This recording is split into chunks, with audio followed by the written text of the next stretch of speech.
My name is Miiskogihmiiwan. I am the technology assistant and program assistant. And here today we have... My name is Micco Sampson. I'm a consultant and a hoop dancer for the client program. And so we're just going to go over the agenda really quick. Again, Miigwech, thank you all for being here. So first we had food demo by Vern Defoe. Then we have Cedar teachings with Cheryl Secola. Unfortunately, Linda Eagle Speaker was unable to be here with us today and attend this Zoom meeting, but hopefully we will have her in future events.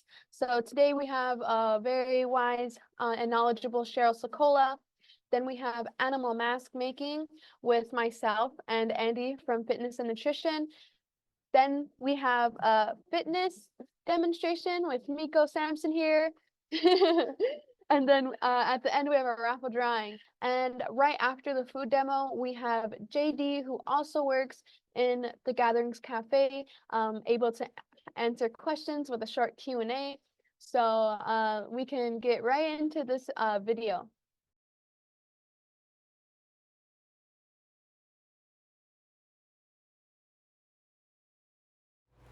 All right, for tonight's family fun night, we're making chia seed pudding with the Cultural Language Arts Network and the American Indian Center's Gathering Cafe. Hello, this is Vern Defoe, the executive chef from Gatherings Cafe. Today I'm going to be doing a demo on how to make chia seed pudding for February 16th family fun night. I chose chia seed pudding because we've done a couple of kind of dinnery type stuff, and this is more like a dessert, or you could use it as a breakfast too.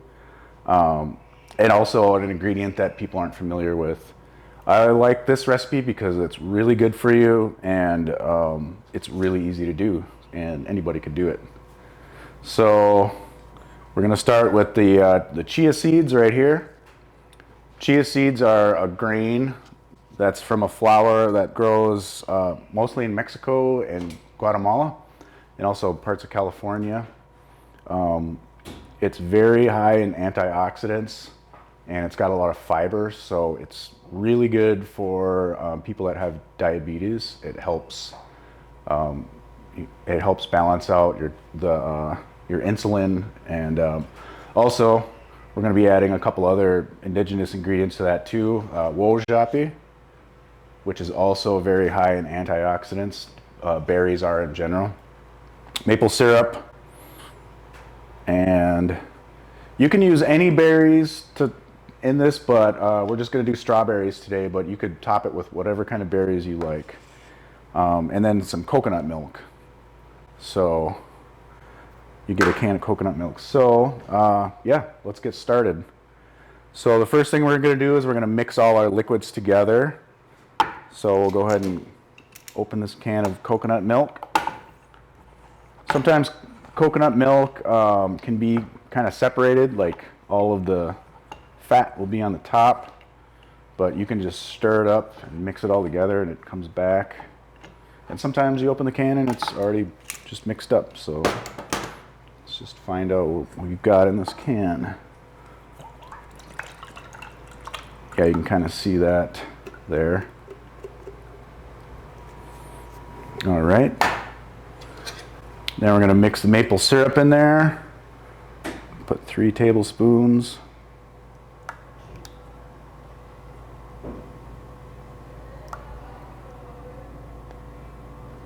Just like that. And I'm going to grab a whisk.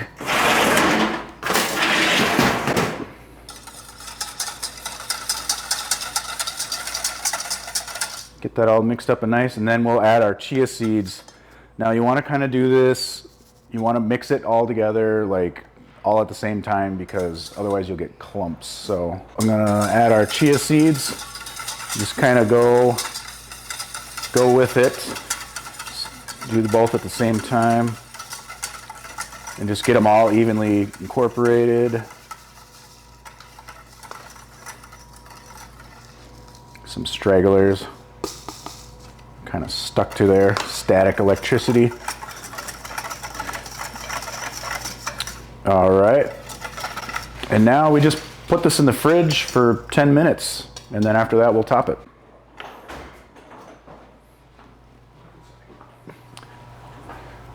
All right, now that it's been sitting for about 10-15 minutes, we're gonna start plating this up. So first off, I'm gonna take a little bit of wojapi and just kind of put it on the bottom. Just kind of like that. We'll start putting our pudding in.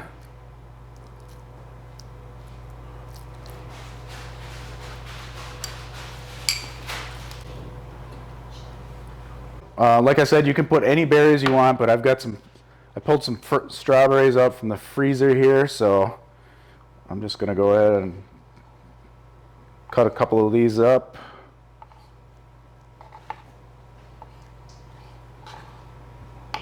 Sprinkle them on top.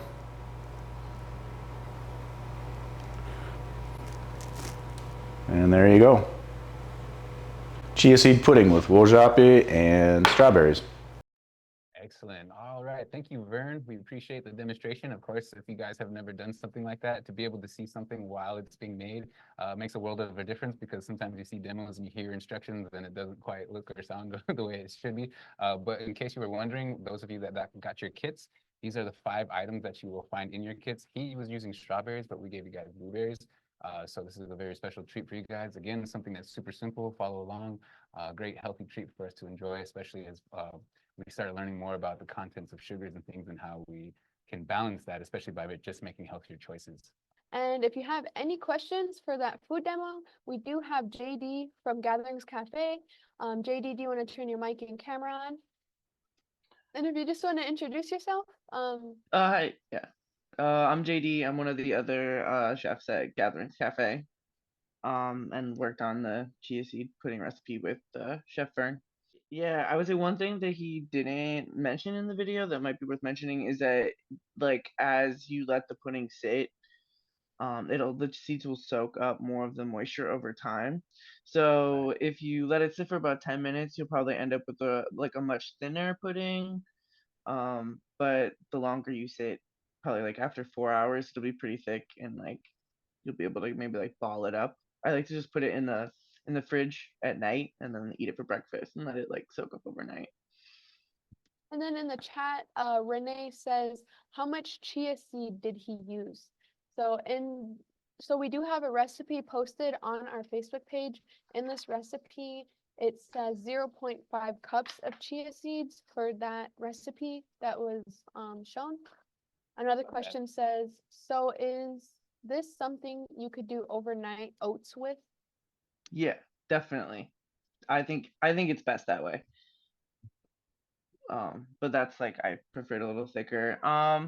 One thing of too, if you have the meal kits that has the 13.4 ounce cans, it's like I don't know why they put the can with that much, but the recipe's for 16 ounces of coconut milk, so you can just cut that with a little bit of water. 16 ounces is just 2 cups, so if you have 2 measuring cups, just top off the rest with water, and that'll give you the right liquid to seed ratio. Otherwise, it might end up like a little thick. Cool.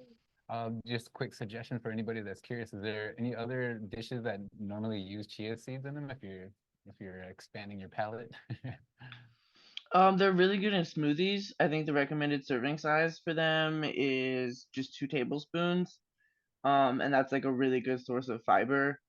And I think 2 tablespoons is also, I think it's about 5 grams of protein, and it also has like, it's one of those foods that has all of the like essential amino acids. I'm not exactly a food scientist, but I know that most don't have all of them. So it's like considered like a really nutrient dense food, and you only need about 2 tablespoons.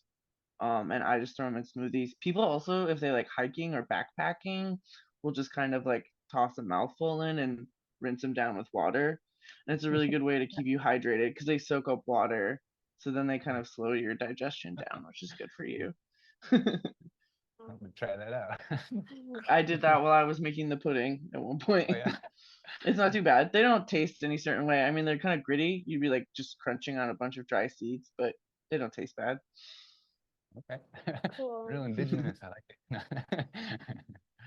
Is there anything else that you wanted to add or share with the community about this particular dish? How you guys came up with it, or Yeah, I mean, it's a really quick, easy fix. I think that's an amazing thing that I think we can all appreciate is like how fast you can whip it up. Is there something else that you guys would do differently besides maybe strawberries? Strawberries, like any type of berry, honestly, or like oats on top would be good. Like sunflower seeds, pumpkin seeds. Yeah, we chose this recipe because it's a good intro to chia seeds. It's got pretty few ingredients and it only takes about, yeah, like the video was like 5 minutes long. Doesn't take long, and berries are super good for you, and like want ways to incorporate more berries into our diets too.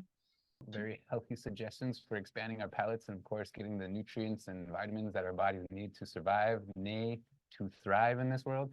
Certainly, I think as we are bombarded by so many unhealthy choices, it's good to find simple things like this that you can whip up yourself. And we appreciate all that you all do at the cafe for providing this information for us today and your demo and, of course, your time. So thank you so much, JD.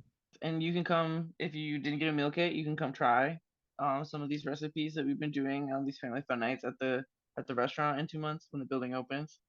Right. I can't wait for that. So Quick plug for the cafe. By the cafe. For sure.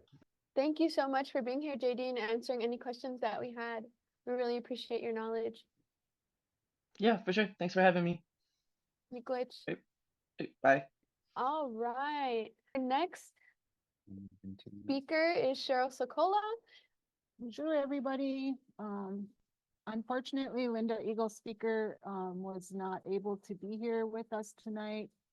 And I am by no means close to what she can or what she knows. She is an elder, a very well-respected elder that works with medicine in our communities. So I agreed to fill in. So I'm just going to share a little bit about what I know, the little bit of what I know.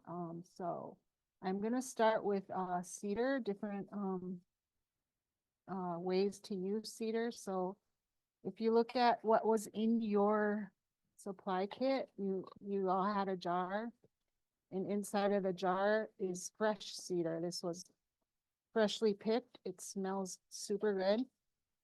This is the fresh cedar that you have in your jar.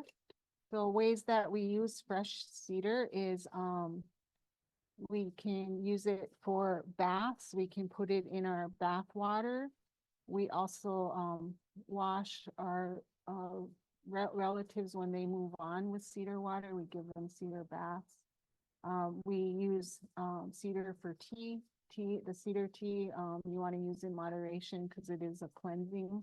It cleanses your body, so you don't want to do too much. And then you can also just like wipe yourself off, put a washcloth in, and just wipe yourself down with cedar water. And then when your cedar dries, so like this is right here, this is the fresh cedar. It's moist. And then this I have here is dry cedar. And the way you know this is dry cedar, it just crumbles really easy. So tonight, I'm gonna start this teapot. So just pretend this is a pot on your stove. So I'm gonna make some cedar water. The first thing the first thing we do when we pick cedar, we always offer our tobacco. And we always talk to the plant and talk to the plant, ask the plant to help with what it is we need. And then just out of appreciation, we do that. So when I boil cedar on my stove and I know it's for going to be used for a type of medicinal purpose, I will take my kinnikinnick, my tobacco, and I always offer that to that each direction. Wabanung, Jawanung, Gigabianung, Giwadanung, Shpamin, Akin. Then I'll just go around and then I'll start my water. This is kind of loud. I was trying to get it to boil before we started. But once we'll just wait for the water to boil. So if you have a pan, please don't let it distract you or not allow you to make cedar water if you don't have a certain type of pan. Preferably is porcelain, but that's okay if you don't have one, still use it. It's really all about intention. So once your water starts boiling, comes to a boil. If I were to use this much water, can everyone see how much water is in there? If I were to use this much water, I would probably put in, this is gonna make a mess, probably about, and when I do this, I use the branch and all. I don't pick it apart. If I do see like berries on it, I will pick them off. Those little brown things, I'll pick those off. But I would probably use about this much cedar. And right now during the winter, our winter is really funky. It gets cold and warm and hot and cold and freezing, whatever. But so there's a lot of illnesses out there. And it's really important, like for me in my home, that I do this regularly. I would say I probably do this every other week. I boil a pot of cedar water and I just let it boil. So once you put the water's boiling, let's just say this water's boiling. I would put the cedar into the water, the boiling water, and it's gonna make a mess because it's dry cedar. You can use either fresh or dry. They both work.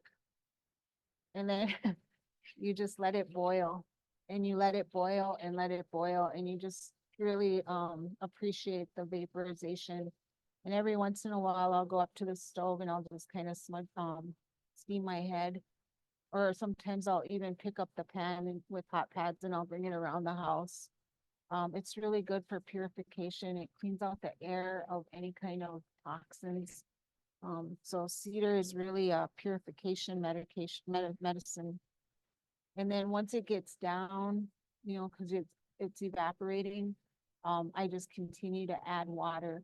And also I use filtered water. I don't use tap water. Filtered water is pure and so is our medicines. And then I'll just put that in there. And after I lay my tobacco out, I'll talk to it and I'll tell it what I'm using it for, and just thank it. You can already smell that. It smells really, really good.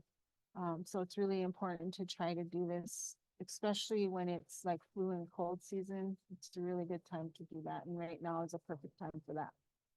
So that is one way that we use cedar. So if you want to boil it and use it for a bath, you could probably just stop it now and let it sit for probably, I don't know, a good half hour, and then add it to your bath water. When you take a cedar bath, it doesn't mean that your whole bathtub is full of cedar water. You're just adding some cedar water to your bath. And right now it's boiling. So you could just shut it off and then just let it steep, for a long time, and you'll see that it changes color, so you can add it to your bath. If you wanted to, it's really good for grieving as well. So like right now I am grieving. So after a while I would take a washcloth, and usually a white washcloth, and put it in the cedar water and then drain it, wring my washcloth out and just kind of wipe myself down, my head and my body all the way down. You can use it for that as well. And right now it's good for tea as well. You could just pour yourself some tea after it's steeped for like 5-10 minutes. So those are some ways that we use cedar water. The other thing that we use cedar for is this. I made a little miniature one. Most natives have these in their homes. It is a little cedar bundle. And what I do is I bundle it and then I put a little prayer tie on it. And I just ask that the spirits watch over our home. And then I'll hang it over our door. If you have a front and back door, you hang it over there. And what this does is it, anything that comes into your home that's carrying negativity, toxins, et cetera, it just helps that stay behind the door, not come into your home. So these are ways you can just make this. And what I did is I just took a bunch of these loose leaf ones, put them together, tied it, and then I just did a little prayer tie. And usually with the prayer tie, I use red when I'm asking for any kind of help. of course, a traditional tobacco, red willow. So that's one way you use cedar as well. And then another way is our dry cedar. So if you have what's it called, a grinding stone bowl, I do that sometimes, but I've noticed a lot of people today use a good old fashioned coffee grinder to grind cedar or other medicines. So all you do is, this is a coffee grinder. I have this at home, so I use it, and then I'll take my dry cedar. But you don't want to put the branches in there because you don't want the branches. You just want to take the leaves and put them in there. I'll just put some of this in there. And put it in there, and then you'll grind it up just for a little bit.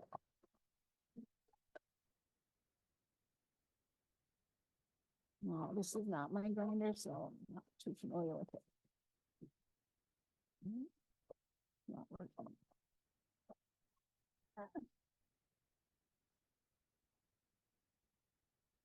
Okay.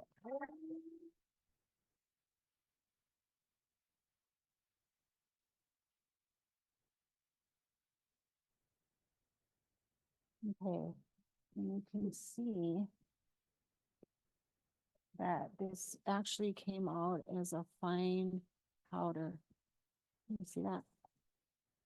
It smells so good. This you can use and put in your shoe. A lot of times we'll put cedar in our shoes when we're around like public powwows. I don't know if you're just feeling like you need some protection, I guess. Put some of this in our shoes.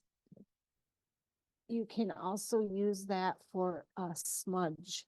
So I have a smudge with just sage here. And what I'll do with my sage ball is I'll just make a little hole in it, and then I'll add the powder cedar to it, and then I'll light it. And this helps too with grieving. It also helps like if there is like you sense spirits around, if it's not such a good spirit you're sensing, you can use it for that. And those are the things that I've been taught about ways to smudge. I also heard from a Lakota person that they burn it at their Sundance as well. I don't know a whole lot about that, but cedar is used by many, most of our tribes for very similar reasons. And that smells really good as well. So I think those are the things that I know. I mean, those are the things that I know. I hope I'm not forgetting anything. But cedar is found anywhere around here, around the cities. I like to go outside of the cities where there's not so much pollution or toxins, and pick my cedar. I always use my tobacco first, and then I use clippers, and then don't cut a whole tree down, just clip as much as you need, or if you need to give some away and share, that's great. And that's found all over here, and this is known as flat cedar. And then also flat cedar has a shiny side and a dull side, and there's different uses for that as well. So that's what I know. Is there any questions?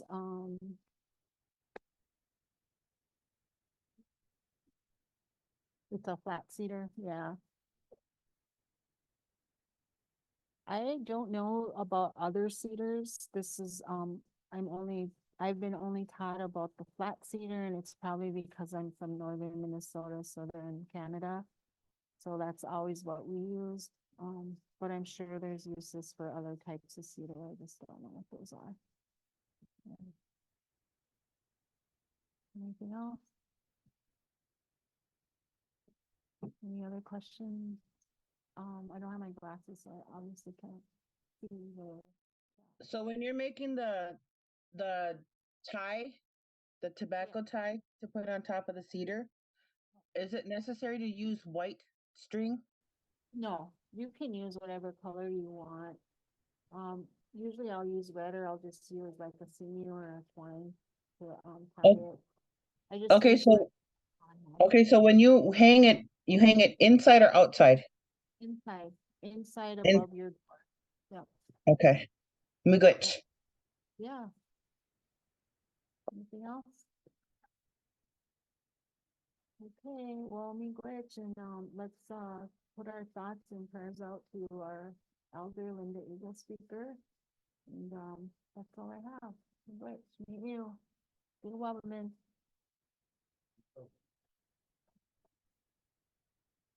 Miigwech, Cheryl, Secola, thank you so much for all those teachings. So for our next activity, we have Andy from the Fitness and Nutrition. So do you want to kind of say what we're doing? Today we are going to just something more for fun here. We're gonna make some masks. So in the art kit, you all got a couple of masks. You got some paint, got some brushes, and so we're gonna talk a little bit about how to mix colors, how to, like, if you only have a couple colors, how to get all the rest of the colors. And then we're gonna do a couple example masks. Yes, so this is animal mask making. And I just want to say thank you a lot to Andy because he created this really cool color wheel. All of the things that we're using are in the art kits, and they're also posted on our Facebook for the supply kit. So if you want to know what we're using, you want to come rewatch this when we're done. All the supplies we are using are on our Facebook. And so if you do, should we just get into the color mixing right now? All right. Okay, so if you'll see in here, there are three colors they call the prime colors. And they call them the prime colors because all you need is these three colors to make all the rest of the colors. Brown and black are a little trickier to make. I made by kind of mixing all the colors together. But let's just kind of cover some basics here. So let's start with, so you got blue, you got yellow, you got red. Well, what if you want green? Well, the way you're going to get green is you're going to mix some blue with some yellow. If you look over there, and just by mixing those, you can get all different kinds, all different shades of green. The more blue you add, the darker, more aqua it's going to be, and the more yellow you add, the more lighter green it's going to be. Miisko is going to mix the blue and the yellow together. And here we go. Yeah. There we go. So the next two we'll talk about is how to make orange. If you want to make orange, Thank you. we'll make orange, you're going to mix yellow and red. And again, you can make different types of orange depending on how much red you use, how much orange you use, or how much yellow you use. The more yellow, like the brighter the orange it's going to be. The more red you use, the more dark orange it's going to be. I need some yellow. Oops. This yellow is Orange is a little floppy, isn't it? yeah, yellow is so gloppy. All right, so here I go. I'm making the yellow again, and as Andy said, with the color wheel, we mix red and yellow. And again, this yellow is kind of funky, so you can add water to try to get this yellow to be a little more, have a little better consistency. Yeah, this looks pretty crazy. This looks really crazy. But yeah, and once again, I mixed the blue and the yellow to make green. And then over here, is this a better yellow? Yeah. Oh, here we go. Over here, I'm mixing the yellow and the red to make orange. You gotta really mix that together. And the more you mix it, see, this is a kind of a darker orange. Say I wanted to get a bit of the lighter orange, I'd add more yellow. There we go. And the more you play around with these colors, you can mix a lot of colors together, get different colors. for whatever project you're doing. Fortunately, on this table, we do not have white. So we're gonna have to try to use the background of these masks. But yeah. Yep, and one more color, What's the last color? purple. Purple. So how do you make purple? Well, you take the only two colors we have left that we haven't mixed yet. Blue and red.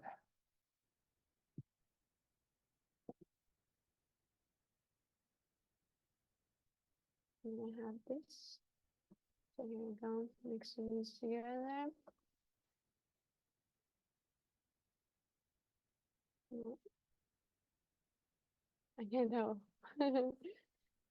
If we had white, we could make a lighter purple. But If you take purple and add some white, you'll get some like more like lavender, mhm. something lighter. And every kind of, there's different kinds of blues. So if you mix a lighter blue with red, you'd get a different kind of blue. But yeah, that's how you get. I know it's hard to see with the colors in here.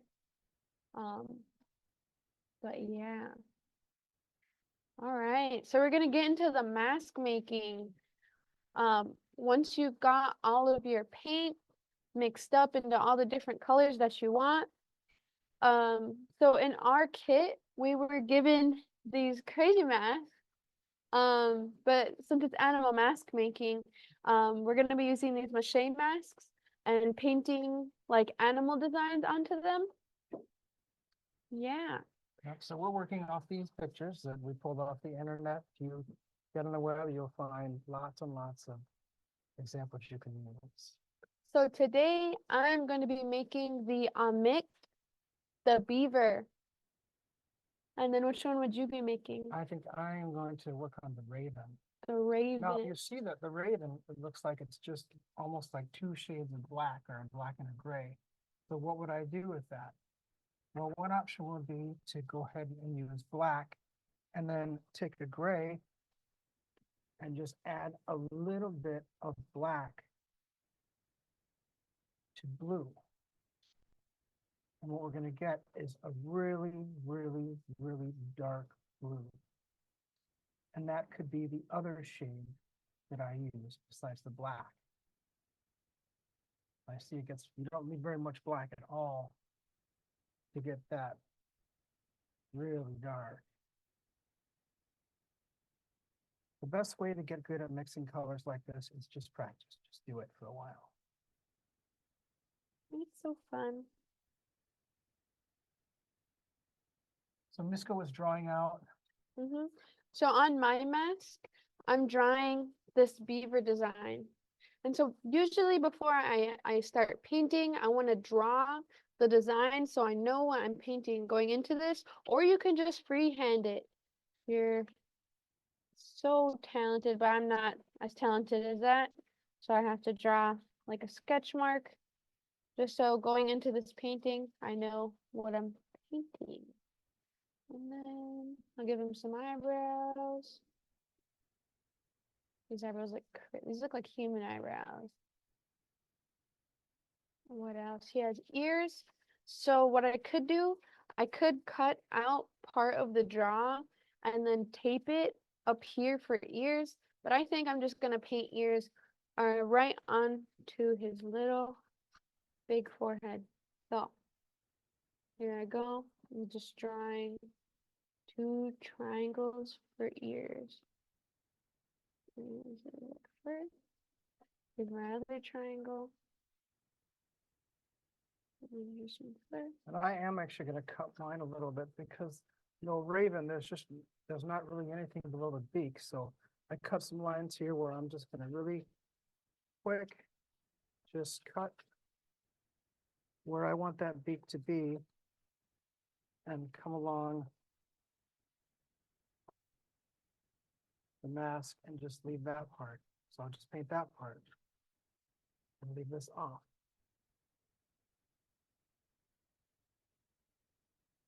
That way, when the beak comes down, it'll be just the beak. And actually, I didn't even think I could to cut out the ears. So I think, can I see those scissors really quick? Actually, I'm gonna cut out the ears to my Mick, to my beaver. This is a little tough.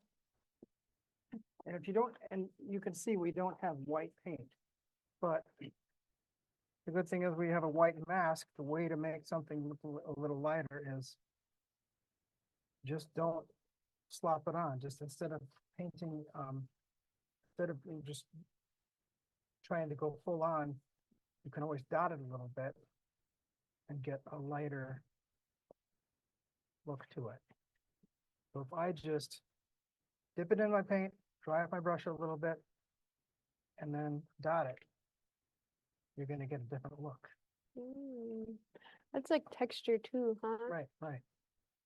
Figure since we're doing feathers. Right. they're more pretty. So cool. And I'm still over here cutting out my ears. This is what it's looking like so far. So far, I'm liking what I'm doing. And you can do any animal you want now that we know how to make the primary colors. You just gotta mix all the colors to get the different colors. All right, so I already had brown, but I'm pretty sure if you don't have brown, how you can make brown is actually blue and orange. So I'm gonna mix these two together. And again, this is in case you don't have brown. It's gonna take a lot of work to kind of get the hang of it. I have green on this paintbrush, but I'm gonna keep adding my orange. Really, if you just mix all the primary colors together, you'd get some kind of brown. So I'm gonna keep on mixing. Almost getting there. I have a little yellow. I feel like Bob Ross right now. No, I'm just kidding. But there we have we add a little blue. But yeah, you can just play around with all the colors. Painting is so much fun. Even if you mess up with acrylic, you can just go over. I don't have a lot, but that is brown. I don't know if it looks like it on the camera. But we got a little brown there. But today I'm just gonna use the pre-made brown that I have. Oh, yeah, I'm trying to get through this. Okay. Oh. I only have time probably to do the whole mask, but if you can see, let's kind of get in the basics here of the bird, and then once you kind of get the basic kind of coloring in, then you can come in with some black and your design. Yeah. more stuff. Painting does take a long time. My boys are making a bear and a turtle. Hoa, that's so Mukwa is bear and Mikanak is turtle. I was gonna do a turtle one today. Actually go to our next activity. And so pretty much what you do, you mix colors to get the colors you want, you draw on your design, and then you paint in whatever animal you're making.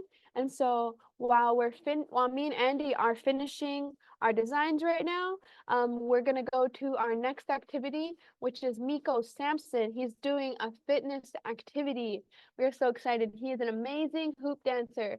And without any further ado, we have Sunny in the chat. He says, was my kid supposed to come with hoops? No, but actually, if you come to Drum and Dance every Wednesday from 6 to 7:30, Micco has hoops that you can use. So if you want to learn how to hoop dance, come on down to the Badote Learning Center.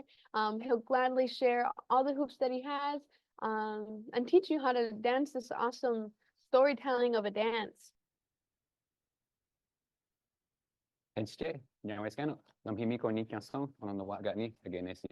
Hello, everybody. My name is Lamhi Micco. It means Eagle King. I'm Seneca from upstate New York and also Miiskogihmiiwan from Oklahoma. And I'm here today to share with you a little bit of fitness activity derived from our indigenous knowledge. And so I'm a hoop dancer. And so everything that I do, it revolves around circles. And certainly I've really taken upon the mission or the journey of a hoop dancer and made it my life. And so along with that, throughout my time as a hoop dancer and in my early career as a teacher, I once was a certified fitness instructor. And so along through that process, I was learning all these different dances and styles of aerobics and workouts, and all kinds of different styles from P90X to Insanity to Zumba to Taibo, all these different types of workouts. And so one of the things that I was learning the whole time was that what we were doing as indigenous peoples in our practices, in our dances, in our culture, in our arts, and our crafts was actually fitness derived. And it was very ingenious for our people to be able to do that without having to totally teach every part of it, but understand that it was something that was a basic part of life. And so I'm going to talk about that just basically from my perspective as a hoop dancer. And so they say that these hoops represent our world and everything in it, the entirety of it, but they also represent the smallest thing in our world, which is the building blocks of life, which could be called an atom, right? And so the cool thing about atoms is they are made out of three components: a proton, a neutron, and an electron, right? So positive, neutral, and negative. So these three components are what make up our existence of our entire world. The world exists in those states, and the world can affect you in those three ways, but you also can affect the world in those three ways. But most importantly, within every single atom is those two parts, the protons and the neutrons. And they're not just sitting still in the middle of the nucleus, just sitting there looking at each other. They're actually vibrating and moving together and shifting and dancing and moving, no matter what state that atom is in. Even if it's sedentary or sitting still or even a frozen state, it's still moving. So we were born to move. We have the gift of life, and we were bound to use this gift to be able to move. So I encourage you to use that however you can. So the first thing that we're going to do is a little bit of upper body exercise. And so I'm going to use hoops, and I'm going to show you the demonstrate first, and then you can use an object in your house. You can use your shoes, you can use sandals, you can use water bottles, you can use a can of beans, two of them, whatever you have, okay? So we're going to imitate what goes on in the nucleus of an atom, okay? So in the middle, there's those proton and neutrons, okay? So if you have hoops, you're going to use your hoops, okay? You're just going to wiggle them like this, wiggle them, all right? And if you don't have hoops, I brought water bottles, just as simple, okay? And you're going to hold them just as a weight, okay? Just wiggle it, all right? It doesn't seem like much, but this is exactly what you're going to start to do to awaken your body and start engaging those different muscle groups, all right? So we're going to work on our upper body here, but we're also going to engage our core and our lower body by squatting, okay? So you're going to widen your stance, wider than your shoulders, bend your knees just slightly to give you some bounce to it, okay? If you want to challenge yourself, you can sit lower, or if you need some time to work into that, sit higher, okay? So take your two objects, wiggle them forward, okay? 1, 2, 3, 4. Wiggle them straight up. 1, 2, 3, 4. Straight out, side to side. 1, 2, 3, 4. Lean forward, put them behind you. 1, 2, 3, 4. Back out. 1, 2, 3, 4. Straight up. 1, 2, 3, 4. Right in front of you. 1, 2, 3, 4, and relax. Very good. All right, so you'll notice that whatever object you're using will determine how much of a workout that you're going to get. Even though I'm only using these small water bottles or even a hoops, I'm already starting to sweat. I'm already starting to get my blood flow going. I'm starting to get my cardio going as well. So that being said, that was just our simple upper body enactment, getting our atoms, our protons moving just by engaging different parts of our muscles. But this time, we're going to make those muscles and those atoms really shift really fast, okay? So what we're going to do is a small shift, up and down, and then a big shift all the way up, all the way down, all right? So we're going to do this forward, we're going to do it sideways, and we're going to do the other side, okay? So here we go. Forward, little. 1, 2, 3, 4. To the side. 1, 2, 3, 4. To the other side. 1, 2, 3, 4. Keep breathing. Back to the middle. Now big. 1, 2, 3, 4. To one side. 1, 2, 3, 4. Other side. 1, 2, 3, 4. Back to the middle. 1, 2, 3, and 4. Relax. Whew. If you don't feel your quad burning, squat down a little bit more, feel that burn, feel that engagement of all those muscle groups. And of course, if your arms, if you're not feeling that motion, move a little bit faster, move your arms a little bit bigger, or grab a little bit heavier weight. Okay, so that's a cool thing about upper body work. You can use many different objects. I prefer to use my hoops. This is one of those things where it's up to you to master the world around you and whatever you have at your fingertips. So be resourceful, be resilient, and be mindful. So the next thing that we're going to do is more designed towards your lower body or your legs. And so what we're going to do is I like to again to use my hoops. So I place my hoop on the ground, okay? You guys can't quite see it, but if you don't have a hoop, I've also just took tape and I just put little markers on the ground. So there's one on my left, one on my right, one in front, one in the back. So like 4 directions, okay? And if you can imagine a hoop being in your center space, that's where you're gonna stand in the middle, okay? So the idea is that, oh, cool. The idea is that we're gonna work on some basic movements that are engaged in dancing, and we don't think about it all that much, okay? So the first thing is bring your elbows down to your knees, all right? Okay, don't rest on your knees, but just keep your elbows low, all right? And you'll notice I'm in a very low tuck position, like I'm about to do a somersault or a flip, and I'm wearing a green shirt, so it blends. But keep your elbows to your knees and step to the side of that circle or to that tape, back to the middle, and then to the other side. Okay, back to the middle. Very good. Stay nice and low as you possibly can. All right, this is training and stuff that they used to do in track. They use it in soccer, they use it in football, they use it in dance, they use it in all kinds of things. So here you go. Elbows low, side to side. We're gonna do, let's do 5 back and forth. Ready? Side, center, side. There's 1. All right. And you'll notice if you go further and further outside that circle, you can get a little bit more of a burn, a little bit more of a challenge, a little more cardio engagement. Sit lower if you can, go slower. Woo! Feel that burn and breathe. All right, very good. So the idea is, again, use your own body. It's called calisthenics. Our ingenious indigenous way of life didn't ever have huge gyms or fitness centers for us to go to. It was our way of life that exactly made us fit, kept us healthy, kept us moving, kept us engaged in all sorts of different ways. So those are 2 really good ways to engage your muscle groups. And what I'm going to do with you guys now is I want to show you how you can take something simple, such as a basic powwow intertribal, and turn that into a really high intensity workout. Not like a HIIT program, but a good cardio workout. And the idea is that when you consider, say, jingle dress, jingle dressers generally are up on their toes quite a bit. Oh man, they got some killer calves. Fancy shawl dancers, they are holding, I don't know how much the shawl weighs, but if you're holding it up for a whole 3.5, 4 minutes and swinging it around, you're engaging all kinds of your upper body, your traps, your deltoids, your lats, of course, all through the back and your arms. But also, again, one of the things that we do most basically is a basic powwow step. Okay, so I want you guys to get into your basic powwow step. It's a left, 2, it's a right, and 2. If you're standing still, it's just a tap. But if you're moving, it's a half step and a forward, half step and a forward, right? Now, the cool thing is that even with a basic powwow step, you have different variations of engagement. So that way you can intensify or lighten the load if you need to. Of course, if you got bad knees, take it easy, right? But if you want to intensify your workout, pick your knees up, okay? Make those steps a little bit higher, all right? And if you want to keep on going, go onto your toes, and you'll notice your whole body starts to bounce a little bit higher. Okay, so the cool thing is, the more you bounce, the more energy you're using, all right? So again, so if you're walking, it's just like walking. But if you start to pick up your legs a little bit, it turns into a trot. But if you're really on your toes, you can really start to pick up all kinds of extra energy in your flow, all right? So now what we're gonna do is a simple basic powwow step.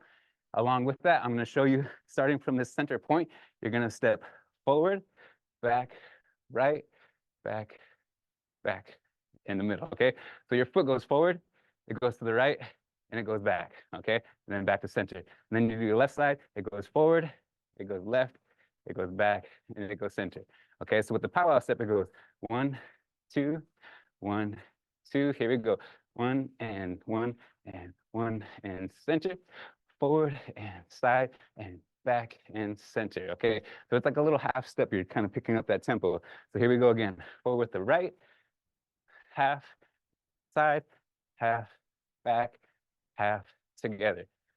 Forward, half, side, half, back, half, together, all right? So let's go that very quickly together, and you can even pick up the tempo without having to do that half step in the middle, and you can really start moving faster. So here we go. And so instead of taking that half step in the middle, I'm just gonna move with that direction. So this is the half step. Now I'm gonna move fast. 1, 2, 3, quick. 1, 2, quick. 1, 2, quick. 1, 2, quick. 1, 2, quick. 1, 2, quick. 1, 2, quick. So the idea is, again, we're taking a basic movement, and as soon as you start moving it faster, moving on your toes, you start to engage a different type of workout.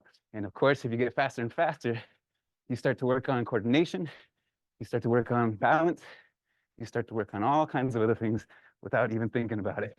So go the opposite way, go back, side, forward, back, side, forward, back, side, forward, and stop. All right, so now what we're gonna do is do something, like I said, to let you guys know that this is something that you can do every single day. We're gonna cue up a powwow track. We're gonna let it go, and we're just gonna have ourselves powwow, and I'm gonna show you a couple of these different things that we did in that motion, in that sequence, in that same time frame of 3 minutes and 40 seconds. So fun fact, when I'm hoop dancing, I wear a pedometer, and people ask me, man, that was so amazing, how many steps did you take? And during a hoop dance, I could take easily 1,500 to 2,000 steps. Depending on how fast you run or what kind of runner you are, that's easily a mile. And so within 3.5 minutes, 4 minutes, you're running a mile. That's a lot of athleticism, a lot of exercise. And of course, this all comes from just having fun. I don't necessarily think of it as a workout. I just think I'm enjoying myself, enjoying a song, or trying something new, or trying some dance moves that I saw somebody else do. And anyways, I'm trying to improve myself just to try to get better. So here we go. Cue up my track, get my power track going, get your rhythm going, get your heartbeat matched up to that power track, and then start moving. So it's up to you again. If you want to walk it. Can't hear it. Oh, it's a good one. So it's a good tempo, good tempo. And the fun fact is, whatever music you're listening to, your heart rate will naturally attune to that tempo. All right, so you pick a slow song, you'll go a little bit slower. Pick a fancy dance southern song, you'll start really going fast, right? So again, here I'm just walking with my heels down. All right, now picking up my heels onto my toes. Okay, now I'm gonna really step it up and bring those knees up.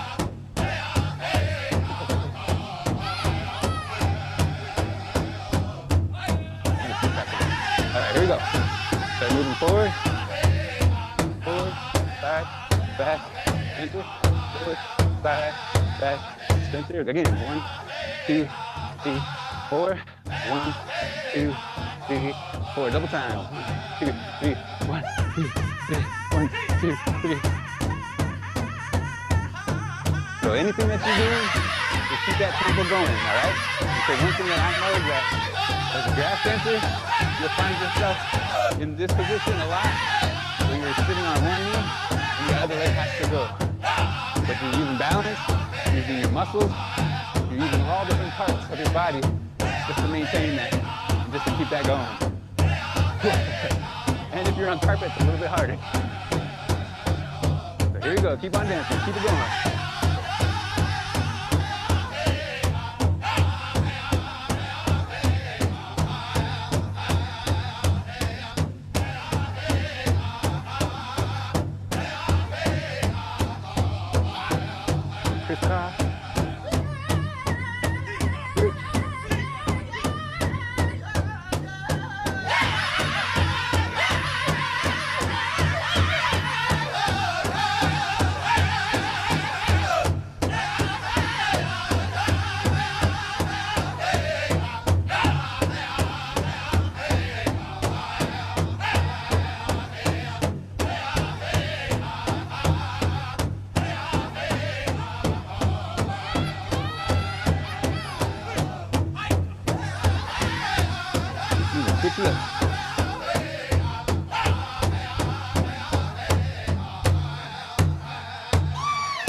This is a 4-minute song, 4 minutes, 30 seconds. Keep it up, don't stop moving. Even if you're just running, keep those feet moving. Keep those feet tapping. And if you get tired, keep something going, keep your heels going, keep your shoulders going, keep your eyebrows going, keep something going. Right, left, right, lift it up.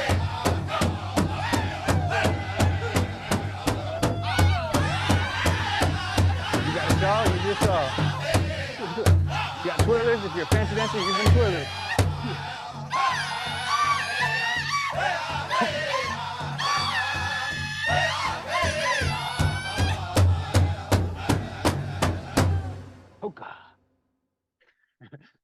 So this is just to show you guys again, if you guys only got 3 minutes, if you only got 5 minutes, put a powwow track on, jam out, let yourself feel that energy. And it's a cool thing is that they say hoop dancing is a healing dance and a storytelling dance, but I would argue that any dance is healing and storytelling. And of course, if you are dancing like nobody's watching, you get a tremendous feeling in yourself. It's like a fire. It's your own unique fire, and it glows brightly. And if somebody catches you dancing like nobody's watching, they get some of that good energy, and the energy reciprocates, and it catalyzes, and you guys notice each other, and you guys smile. You guys have a good energy, a connection. But even more so, that energy that comes out of yourself, we say dance like no one's watching. But my brother tells me, dance like your ancestors are watching and make them proud. Think about that next time you're out there. Don't be afraid to let yourself go. Be a part of what has been a part of our culture for thousands of years. And of course, let them know that it's still here, that they're there with us, that you're dancing for them. And of course, you're dancing for future generations to come. So thank you all so much. My name is Micco Sampson. I'll catch you guys again. Wow. Thank you very much.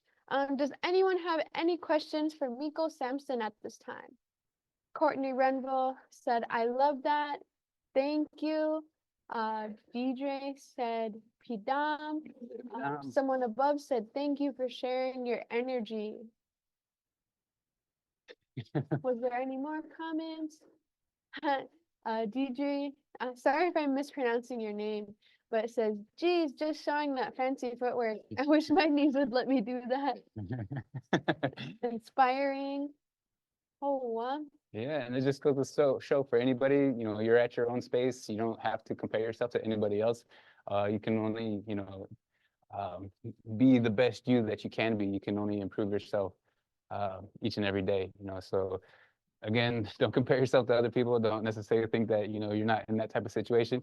You have your own gifts, you have your own time, your own space, and you have that possibility, you have that choice. You can choose to do that. And it's up to you. Take those baby steps, take those little ones, grow and grow, get stronger and stronger until you really start getting fancy or really getting fast. Again, you know, this is something that has been a part of our culture since time immemorial. It's the heartbeat of the earth. It's the heartbeat that we all share. And we can use that. We can use that to pick ourselves up. Again, nowadays we all got iPods and things like that, so it's not like we have to have somebody sing for us. And so it's an amazing feature of our existence today is that not only do we have all this amazing technology, we also have our culture and our teachings very in tune, very still strong, and very plausible for many different situations today. So yeah, pick it up wherever you can, your language, your art, your culture, your dance, craft, singing, whatever it might be. There are teachings that can help you heal and help you in this modern times. Keep it up. Oh. Do we have any other comments? Feel free to unmute yourself. You can ask questions. Thank Micco for all his teachings. And again, that you can come and learn in person with Micco Sampson at our German dances every Wednesday at Badote Learning Center from 6 to 7:30. Okay, well, I finished up my, this is my raven. So what I did, it was kind of hard to see where the beak and stuff ended, so I just used a little bit of red, kind of accent it. So when you're wearing it, you can kind of see right here. That is so cool. The beak looks like a beak for real. It's so crazy. You can still see like the lips on the beak too.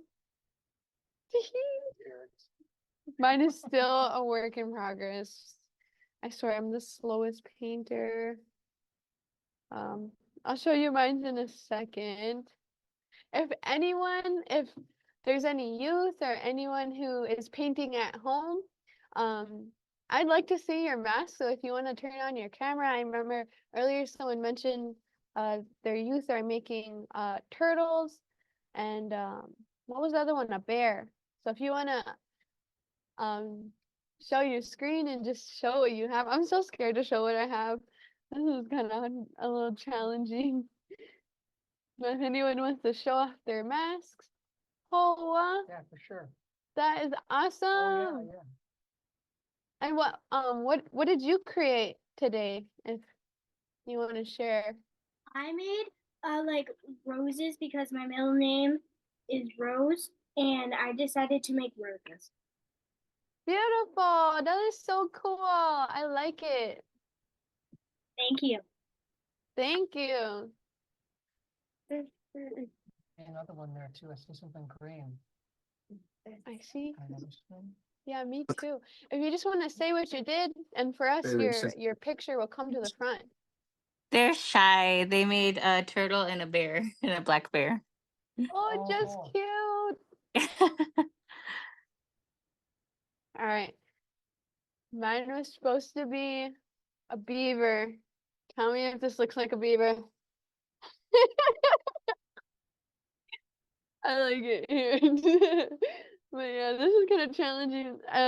Oh yeah, just to forewarn, if you haven't painted yet, and you're maybe painting later, always set out paper towels because I made such a huge mess over here. Like, I don't know if you can see, but I'm wearing the paint, wearing the mask. Just to kind of have fun with the green screen, I thought it might be funny to do this. So. Oh my goodness, that is scary.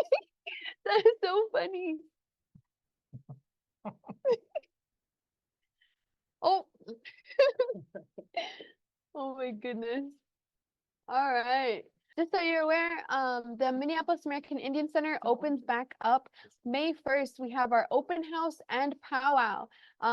After that, all of our family fun nights will be in person. So this is the last virtual family fun night. And I just want to say, Miigwech, thank all of you for joining with us. And I just want to give a big thank you to all of the people who are behind the scenes of this family fun night. So we have Miiskogihmiiwan Sutherland behind the camera, and we also have Jonathan Beelman. They run all the sound and all the video. And then we'll just show them really quick. We'll just show the setup really quick. It's actually so fun here. There we go. There's a lot that goes into this, and we really love our job, and we want to say a big thank you to everyone who comes and participates with us. This is such a fun event that we've had throughout the winter time. Thanks for coming to all of our winter wellness. Oh yeah, and then just one more announcement about the Cedar. So in Cheryl's Cedar teachings, she said once you're done with your cedar, you're gonna go and put it outside. You can put it by a tree, put it by water, but you do not want to throw the cedar away because it comes from the earth and we want to give it back to the earth. And you know, we use this for prayer, and so we again just set it outside when you're finished using it after you've boiled it. Even when you smudge or pray. And then she also said that this is a good color to when you're making your tea. This is a good color. I'll hold up a piece of paper so you can kind of see when this is cedar tea. And then also, if you did get a supply kit, this came in your supply kit, just so you're aware that you can make a batch of cedar. Again, thank you everyone for attending Family Fun Night. Miigwech, if you have any questions, all our information is on our Facebook. You can contact us there. Miigwech, everyone. Good job, Miisko. Thank you. Good night, guys. Safe weekend. Yeah. See you Thank in you. person. See you in person, definitely. Yay. Thanks for all your support, everyone. Gigawabaman. Yeah, we wouldn't be here if it wasn't for our community. So Miigwech. Had so much fun. And here's the green screen.